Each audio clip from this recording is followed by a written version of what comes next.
Martin Buber was one of the most widely influential existentialists among Jewish philosophy in the 20th century.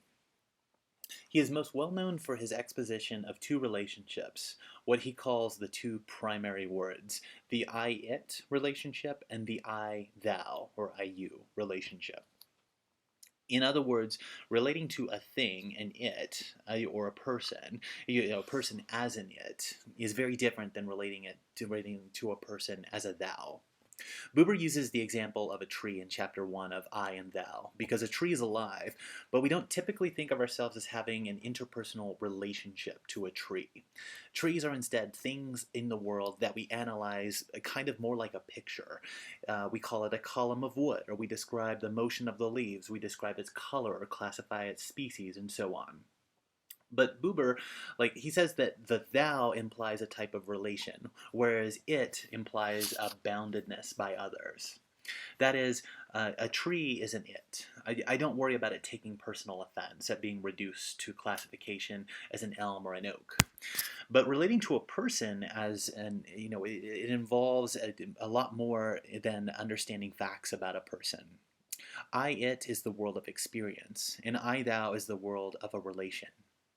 For example, if you were to ask me what I love about my spouse, and I were to list off a series of facts, she's great, she has a master's degree, and greenish eyes, roughly 5'6" in height, just a series of facts, you would be rightly horrified that I was replying to a question about love with facts. Even if they are true about the it of her being, they don't reflect the thou of herself. So Buber even likens this to art, where he says that, with art, man is faced by a form which desires to be made through him into a work. So there's nothing wrong with engaging things as an it, but there are limits to that capacity.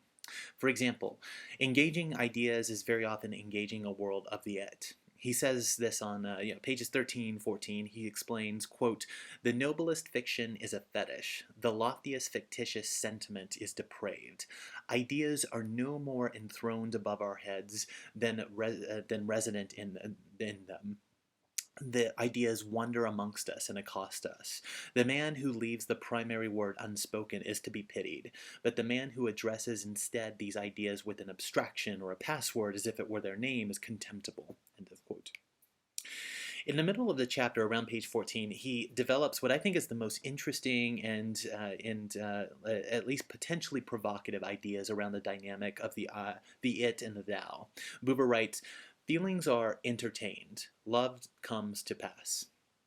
Love happens in between the I-thou relationship, but obviously lust for a romantic partner requires some amount of objectification in some sense, at least as an object of desire. So the relationship between persons can be I-it or I-thou, but a perfectly healthy romantic relationship would seem to require both aspects simultaneously. Or perhaps you disagree with his analysis here. This, I think, is the truly interesting thing to consider today. What do we mean by objectification of a human being or of others? To what extent is that a type of objectification of human beings good or bad, necessary or superfluous, moral or objectionable? Buber considers, certainly moves toward the end of the chapter to say that the I-it relationship disintegrates the person if relied upon too much. That is to say, objectifying others can render us dead inside, right? Only interested in how we can use others to our advantage instead of appreciating them as human beings. He concludes the end of the chapter by writing, "The world of the it is set in the context of space and time. The world of thou is not set in the context of either of these. And in the seriousness of truth, here is this. Without it, man cannot live, but he who lives with it alone is not a man."